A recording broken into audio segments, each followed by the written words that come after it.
Welcome to the first video of the Beginner of Beginner series.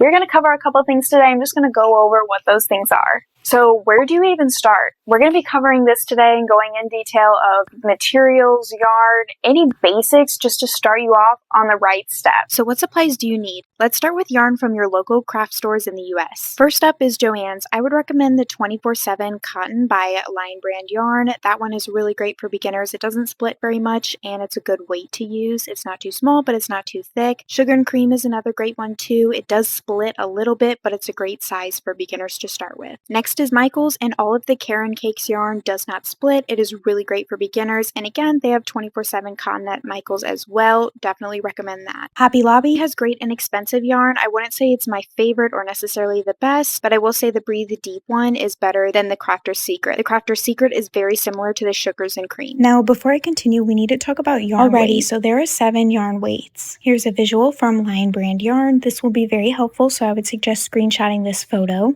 And in order to determine your yarn's weight, that little yarn ball with the number in it will be on your skein's label. Now let's talk about yarn you can order online. These are some of my absolute favorite brands. So of course there's Hobby, Hobby, however you pronounce it. I prefer Hobby, of course. Happy Place is absolutely beautiful. It makes the best items and it does not split. Same with Cotton Silk. I love that one. It's a little bit of a lighter weight than the Happy Place. I would say it's about a 3 weight versus a 4 weight like the Happy Place, but they are definitely great options. Next is Premier. I genuinely love their yarn. It's just genuine, high quality, and I just love it. These are some of my favorites. When you get into crochet more, you'll learn more about the weights, but these are a good true 3 weight to 4 weight yarn. I would say a lighter 4 weight yarn. They don't split. They work up really nicely, great quality, and very sturdy. Lastly, of course, I got some yarn from Amazon. I am obsessed with the Elise Cotton Gold. This is the best yarn. It's stretchy. It's perfect for swimsuits or lightweight summer garments. It does not split at all. It is perfect. The yarn art is a little bit more acrylic, so it does kind of have a little bit of a squeak, but it does not split and it works up beautifully. It's very similar to the Cotton Gold, but maybe a little bit thicker, maybe a little bit less soft. Now, what other supplies do you need? Let's get started. Alrighty, so here are the things that I use on a daily basis. You definitely are going to need one of these retractable measuring tapes. They help you with measuring your body and everything. I always have a couple clips on hand. I use these for all of my projects. You can clip stuff to them. A little light pack. If you work on your project from bottom up, you can actually wind up some of your yarn before you start your panel and then clip that and then start your panel. And then you can use that yarn that's already attached to the bottom of your panel to sew your stuff together. So this is how I wind it up. And then I just grab my little clip it, and then it's safe and secure and ready for when I'm ready to sew. This saves me from having a million ends to sew in and just makes my life a lot easier. Next up, you might think you don't need stitch markers, but trust me, you do. So stitch markers are great for marking any little stitches, whether you're increasing, decreasing, skipping, anything. They help you with everything to mark your rows and things like that. They're just super important and helpful. They have the normal ones, which I definitely recommend, but they also have the cute ones, so it's really your preference. Now, why in the world do I have a barrette? Okay, so I learned this life hack and I'm going to share it with you guys from the very beginning. So you see this piece of tape? Yeah, we're going to rip that up. That is the end of the yarn. You are going to clip that end of the yarn to the cake. Isn't that amazing? So if you stick your hands in the middle of the cake and then you can press down and clip it, I recommend sticking your hand in the center while you are clipping it. This little doohickey is really great for figuring out the weight of your yarn. It's definitely good if you have a skein that doesn't have a label. Then, of course, you're going to need some darning needles, tapestry needles, whatever you want to call them. I got this pack of 3. They have a million different sizes, 3 different cases, and yes, I'm only showing you one, but they are really great to have, especially with them being in cases because, guys, I swear I lose these all the time. And you're going to need mini scissors because when you're on the go, you're going to want to work on your project and you're going to need scissors. Just trust me, get a couple. And they don't have to be fancy like this, but if you want some fancy ones, Hobby has the best cute little scissors. Alrighty, now let's talk about crochet hooks. You have probably seen these thin metal ones. They are really cheap, but I would recommend going a different route. So I got this pack of these interchangeable light up crochet hooks. They are really great to bring on the go. There are many different ways to hold your crochet and yarn. I do the pencil method, of course.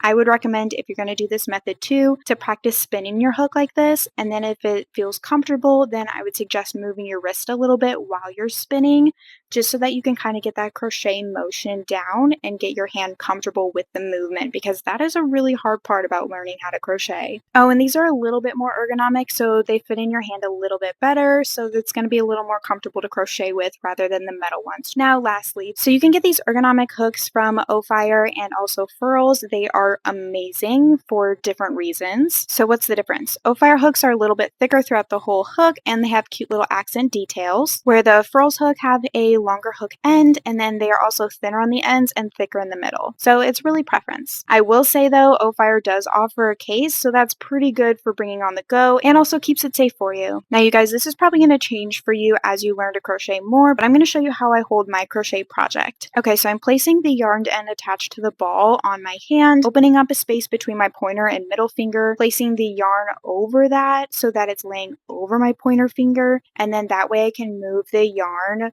with my middle finger and pointer finger as I go around my hook. That is why I do that. And then another thing I do with my opposite hand that is holding the hook, I will put my project between the ring finger and pinky finger and just hold it in place so that everything is secure. Doing these things help me a lot. It also helps me keep my tension loose because that is super important. It depends on the project. I prefer holding my things looser just so that my garments drape better and are more flowy. When it comes to yarn, it can be really great to have a yarn bowl so that way you can put your skein. Quick pause, we need to talk about the names of wound up yarn. You can screenshot this for later, but basically this is what each different yarn is called. Now let's press play in it, and then you can pull the yarn and it'll just kind of spin around as you go and pull your yarn. Then that way you don't have to get a winder. Or if you prefer, or maybe you get hand-dyed yarn or something like that, then you are going to need one of these yarn winders. And this is how you do it. So first you're going to wrap your yarn through that little loop like I did, and then you're going to put it in that little slit in the actual machine. And then I put tape on top just to keep that little strand in the center able to be pulled out, because that's the way I like doing it until you spin up the entire skein.